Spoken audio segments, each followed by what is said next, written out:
ያንን ሰው ነው አሁን አማራ ያጣው።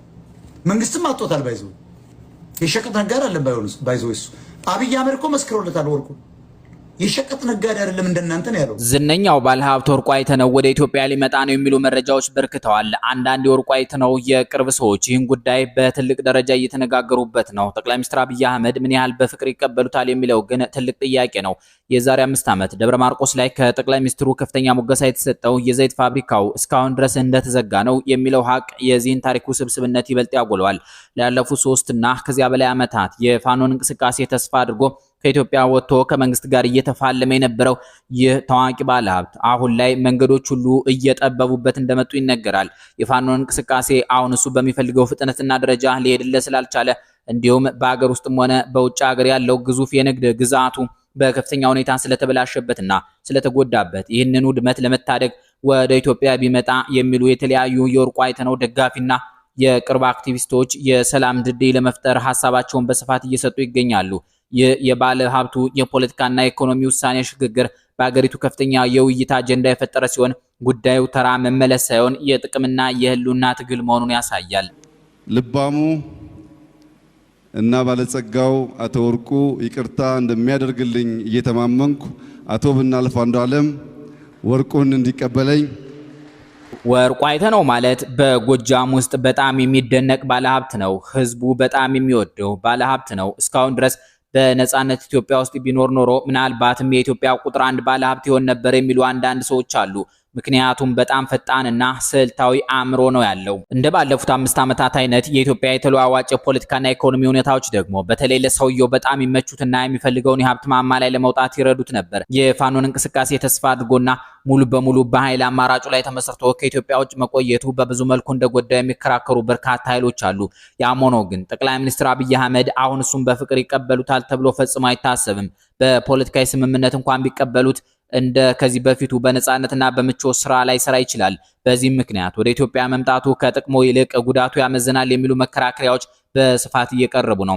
ይህ በእንዲህ እንዳለ ትናንትና ሐምሌ 12 ቀን 2018 ዓ.ም ጠቅላይ ሚኒስትር አብይ አህመድ ላለፉት 5 ተከታታይ ዓመታት በእግራቸው ረግጧት የማያውቋትን የምስራቅ ጎጃም ዞን ዋና ከተማና የጎጃም ስነ ልቦና እምብርት የሆነችውን ደብረ ማርቆስን በድንገት መጎብኘታቸውና የደብረ ማርቆስ አውሮፕላን ማረፊያን መመረቃቸው በአገሪቱ የፖለቲካ መድረክ ላይ አዲስና ከፍተኛ መነጋገሪያ አጀንዳ ፈጥሯል። የጉብኝት ተራ የልማት ፕሮጀክት ምረቃ ብቻ ሳይሆን ላለፉት 5 ዓመታት በአካባቢ የነበረውን ጥልቅ የደህንነት ስጋት፣ የወታደራዊ ኃይል ሚዛን ሽግግርና የመንግስትን የመሬት ላይ ተጽዕኖ ዳግም ለማረጋገጥ የተደረገ ስትራቴጂያዊ እርምጃ ተደርጎ ይወሰዳል። ደብረ ማርቆስና ዙሪያዋ ያሉ ወረዳዎች በፋኖ ኃይሎች ጥብቅ ቁጥጥር ስር መሆናቸው፣ የጮቄ ተራራ በቅርብ ርቀት ላይ መገኘቱና አካባቢው የፋኖ ዋነኛ ወታደራዊና ፖለቲካዊ ማዕከል ተደርጎ መወሰዱ ጠቅላይ ሚኒስትሩን ከዚህ ቀደም ወደ ባህር ዳርና ጎንደር በተደጋጋሚ እየተመላለሱ ጎጃምን ግን እየሸሹት ነው የሚል ከባድ ትችት እንዲሰነዘርባቸው አድርጎ ቆይቷል።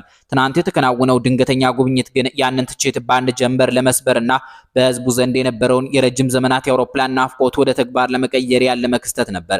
ይህንን ወቅታዊ ሁኔታ ሙሉ በሙሉ ለመረዳት ግን ልክ የዛሬ 5 ዓመት በሰኔ 2013 ዓ.ም ጠቅላይ ሚኒስትር አብይ አህመድ ለመጨረሻ ጊዜ ደብረ ማርቆስ ላይ ተገኝተው በነበረበት ጊዜ የተፈጠረውን ታሪካዊ ክስተት በዝርዝር መመልከት ያስፈልጋል።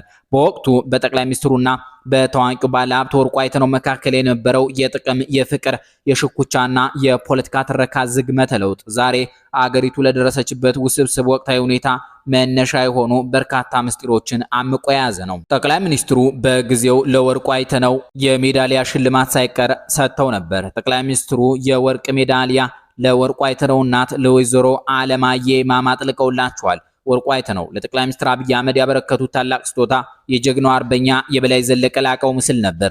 በወቅቱ መድረኩን የመራው አቅራቢ ለዶክተር አብይ አህመድ ጀግናው በላይ ዘለቀና እርሶ የዘመን እንጂ የአርበኝነት ልዩነት የላችሁም፣ እንደርሶ በዚህ ዘመን ጀግና ባይወለድ ኢትዮጵያ ባልኖረች ነበር በማለት ፍጹም የበዛ ውዳሴ አቅርቦ ነበር።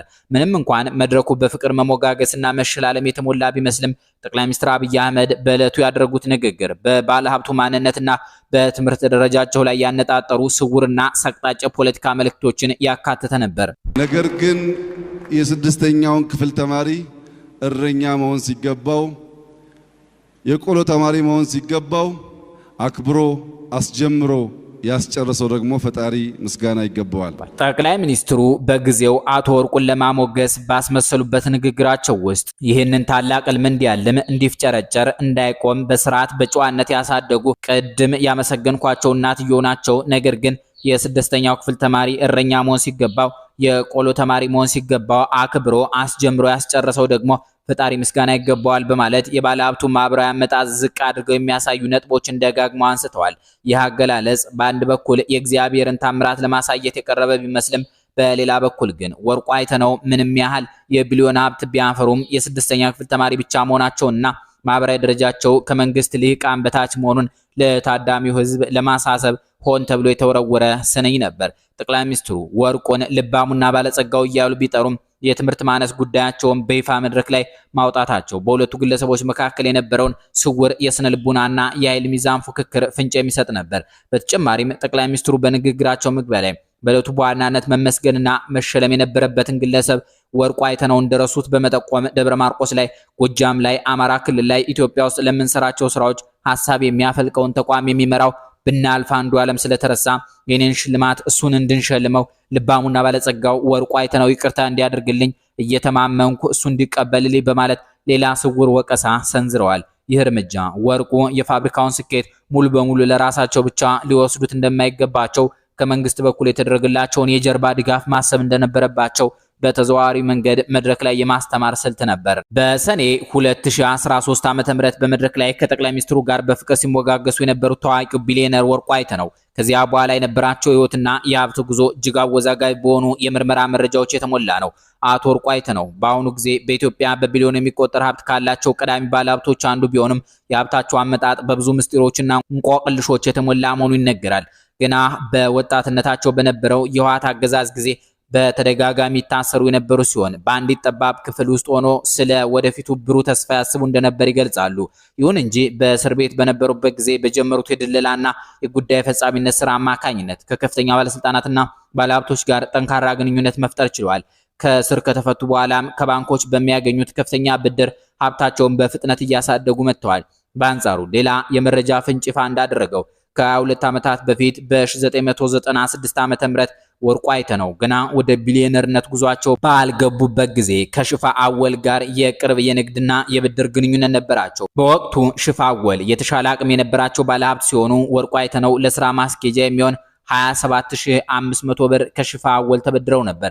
ይህንን ብድር ለመመለስ በወቅቱ የባንክ ቼክ ጽፈው ቢሰጡም ቼኩ ግን በባንክ ሊመነዘር ያልቻለ ደረቅ ቼክ ሆኖ ተገኝቷል። ዛሬ ላይ ነገሮች ተገልብጠው ያን አበዳሪ የነበሩ ሽፋ አወል ሀብታቸው ተመናምኖ ለከፍተኛ ችግር ሲዳረጉ፣ ተበዳሪ ወርቁ ግን ቢሊዮነር ቢሆኑም ያንን የሞራልና የፍትህ ዕዳ ሳይመልሱ መቅረታቸው ከፍተኛ የህዝብ ትችት አስከትሎባቸዋል። ወርቁ አይተነው ከጠቅላይ ሚኒስትር አብይ አህመድ መንግስት ጋር የነበራቸው ግንኙነት ሙሉ በሙሉ የተቋረጠው በአማራ ክልል የፋኖ እንቅስቃሴ ከተፋፋመ በኋላ ነው።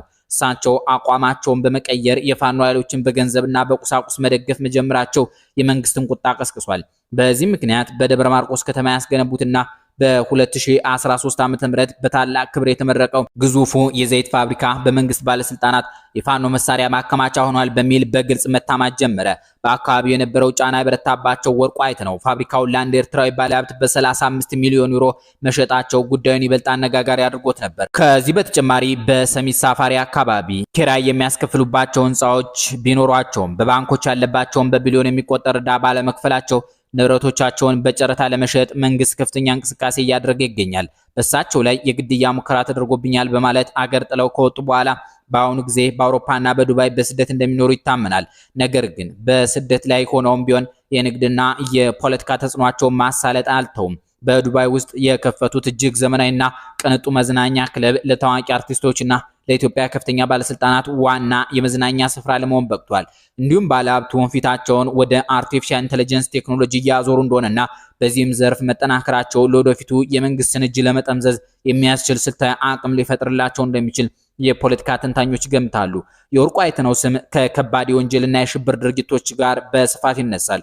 ታዋቂውና አወዛጋቢ ባለሀብት ወርቁ አይተነው በአዲስ አበባ ከተማ ውስጥ በታጠቁ ኮማንዶዎች ለተፈጸመው የባለሀብቱ የቢረሳው ምናለ ግድያ ዋናው መሪና አደራጅ እንደሆኑ ይፋ የተደረገ ሲሆን ግድያው በአማራ ክልል ካለው ጦርነትና በሁለቱ ግለሰቦች መካከል ከነበረው የቆየ የንግድና የፖለቲካ ፉክክር ጋር የተያያዘ ነው ተብሎ ነበር። አቶ ቢረሳው ከመገደላቸው በፊት ከመንግስት ጋር መስራት እንዲያቆሙ ከፋኖ ኃይሎች ዛቻ እንዲደርስባቸው ተደርጓል ይባላል። ፖሊስ ወደ ኬንያ ሊያመልጡ የነበሩ 3 ተጠርጣሪዎችን የያዘ ሲሆን ከነዚህም መካከል የወርቁ አይተነው ወንድም አብዩ አይተነው እንደሚገኝበት ታውቋል። በሌላ በኩል በፖሊስ የምርመራ መዝገቦች መሰረት በ1985 ዓ.ም ወርቁ አይተነው አዲስ አበባ ውስጥ አደራጅቶት የነበረው የዘራፊዎችና የነፍሰ ገዳዮች ቡድን መሪ የነበረው ዳዊት ድሪባ የተባለ ተደጋጋሚ ወንጀለኛ ነው።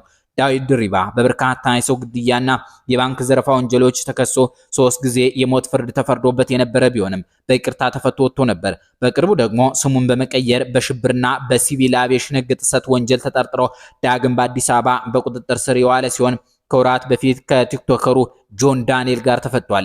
መንግስት ያወጣው አዲሱ የንብረት ማስመለስ አዋጅ ተጠርጣሪው በአገር በሌለበት ወይም በሸሸበት ሁኔታ ንብረቱ እንዲወረስ የሚፈቅድ በመሆኑ የወርቁ አይተነው ግዙፍ ሀብት ሙሉ በሙሉ ሊያሳጣቸው የሚችልበት እድል ከፍተኛ ሆኗል እየተባለ ነው። በዚህ ምክንያት አሁን ላይ የፋኖን እንቅስቃሴ እንደፈለጉ ስላልገፋላቸው ወርቁ አይተነው ሀብታቸውን ለማዳን ተመልሰው ወደ ኢትዮጵያ ማለትም ወደ አብይ መንግስት የመግባትና የመታረቅ ፍላጎት እንዳላቸው ስልታዊ መረጃዎች ይጠቁማሉ። የወርቁ አይተነው ህይወት ልክ እንደ አንድ ድንቅ የሲኒማ ድራማ በውጥረት፣ በደስታ፣ በስኬትና በፈተና የተሞላ በመሆኑ በአገሪቱ ታዋቂ ኪነ ጥበብ ስብናዎች ዘንድ ከፍተኛ ውዳሴና አድናቆት የሚቸረው ነው። ታዋቂ ጸሐፊዎች ፍቅር፣ ጀግንነትና ልግስና በሚል ባዘጋጁ ጽሑፍ ላይ ወርቁን የድሆች አባትና ኪሱ የማይደርቅ ሰጥቶ የማይጨርስ ሰው አድርገው ይገልጹታል። የቀድሞ ባለቤታቸውና የልጆቻቸው እናት አርቲስት መሰሉ ፋንታውን ስለ ወርቁ አይተነው ለጋስነትና ሰብአዊነት ደጋግማ በቃለ መጠይቆች ላይ የምታነሳ ሲሆን ከሱ ጋር በነበራት የአብሮነት ጊዜ በፍጹም እንደማትጸጸት ትገልጻለች። ወለላው በሰኞ ዘፈኗ ውስጥ ስለሱ ያካተተችው ግጥም ፍልቅልቅና አልፈ ደጀን ደብረ ወርቅ ለካ ለምለም ኑሯል ድርቅን የማያውቅ እንኳን ለሚወዱት አርሶ ለሚጭን ለእንዝርት ይገለጣል የሸጎቹ ጭን በማለት የባለሀብቱን ለጋስነት አሞካሽታለች። ይግጥም አቶ ወርቁ ከደብረ ወርቅ ምድር የበቀለ ሀብቱን ለታችኛው ዓለምና ለተቸገሩት ወገኖች በነፃነት የሚዘረጋ ሰው መሆኑን ለማሳየት የቀረበ የጥበብ ምስክርነት ነው። በዚያ ላይ ጭኔን ብገልጥለት ምናገባችሁ የሚል ምስክርነት ይሰጣል። በተመሳሳይ ታዋቂው የባህል አርቲስት ዳኘው አለ ምታጎጃም በተሰኘው ታዋቂ የሙዚቃ ስራው ላይ የአቶ ወርቁን ሰውነትና ማንነት ከወርቅ ጋር በማነጻጸር ገላ አፈር ነው ቢሉኝ ከቶ አላምንም እኔ ወርቅ ሰው ሲወለድ አይቻለው ባይኔ ሲል አንጎራጉሯል። እነዚህ የኪነ ጥበብ ውዳሴዎች እንደሚያሳዩት አቶ ወርቁ በፖለቲካውና በሕጉ መድረክ ምንም ያህል ወንጀለኛና ሽብርተኛ ተደርገው ቢሳሉም በማህበረሰቡና በባህል አንደበቶች ዘንድ ግን አሁንም ድረስ እንደ ትልቅ ለጋስና የአገር ባለውለታ ተደርገው የሚወሰዱበት የሁለትዮሽ ገጽታ አለ። ወደ ትናንቱ የጠቅላይ ሚኒስትር አብይ አህመድ የደብረ ማርቆስ ጉብኝት ስንመለስ ይህ ክስተት በአጋጣሚ የተፈጠረ ሳይሆን ላለፉት 5 ዓመታት ከተከማቹት ከላይ ከተጠቀሱት ታሪካዊና ፖለቲካዊ ውጥረቶች የተወለደ ስልታዊ እርምጃ ነው። ጉብኝቱ ያሳካቸው ዋና ዋና የፖለቲካ ግቦች መካከል መገለልና የመሸሽ ትረካ መስበር አንዱ ሲሆን ጠቅላይ ሚኒስትሩ ወደ ጎንደርና ባህር ዳር እየተመላለሱ የፋኖ ማዕከል ወደ ሆነችው ደብረ ማርቆስ አለመግባታቸው እንደ ትልቅ ፍርሃትና ሽሽት ይቆጠር የነበረውን ትችት ይሰብራል። ትናንት በድንገት ከተማ ውስጥ መገኘታቸው መንግስት በፈለገው ጊዜና ሰዓት በማንኛውም የሀገሪቱ ክልል መገኘት ይችላል የሚል የወታደራዊና የፖለቲካዊ በራስ መተማመን መልእክት ለተቃዋሚ ኃይሎች ያስተላለፈ ነው። በሌላ በኩል የደብረ ማርቆስ አውሮፕላን ማረፊያ መመረቅ ለህዝቡ የረጅም ዘመናት የልማት ጥያቄ ምላሽ ቢሆንም በወታደራዊ ረገድ ግን የፌዴራል መንግስት በአካባቢ ላይ ያለውን የሎጂስቲክስ እና የሰራዊት ማዘዋወር አቅም በከፍተኛ ሁኔታ የሚያሳድግ ነው። የመሬት ላይ ትራንስፖርት በፋኖ ቁጥጥር ስር በሆነበት ቀውስ ውስጥ የአየር መንገድ መከፈት ለመንግስት ትልቅ ስትራቴጂያዊ የበላይነት ይሰጠዋል። ጠቅላይ ሚኒስትሩ በመድረክ ላይ ግጥሞችን እየገጠሙና ስንኞችን እየወረወሩ ከህዝቡ ጋር በጥሩ ሁኔታ መታየታቸው ያንን ላለፉት 5 ዓመታት የነበረውን የሽኩቻና የጦርነት ድባብ በመቀየር ህዝቡን ወደ ልማትና ወደ ሰላም ትረካ ለመመለስ የተደረገ የስነ ልቦና ጦርነት አካል ነው። በአጠቃላይ ከሰኔ 2013 ዓ.ም የዘይት ፋብሪካ ምረቃ ምዕራፍ ጀምሮ እስከ ትናንቱ የሐምሌ 2018 ዓ.ም አውሮፕላን ማረፊያ ምረቃ ድረስ ያለው የ5 ዓመት ጉዞ በኢትዮጵያ ፖለቲካ ውስጥ ወዳጅና ጠላት እንዴት በፈጣን ሁኔታ እንደሚቀያየሩ የሀገር ውስጥ ባለሀብቶች በጦርነትና በፖለቲካ ፉክክር እንዴት እንደሚጠፋፉና እንደሚሰደዱ እንዲሁም በመጨረሻም የመንግስት ኃይል መሬት ላይ ሁኔታዎች ለመቀየር የሚያደርገው የማያቋርጥ ትግል በግልጽ የሚያሳይ ታሪካዊ ማሳያ ነው።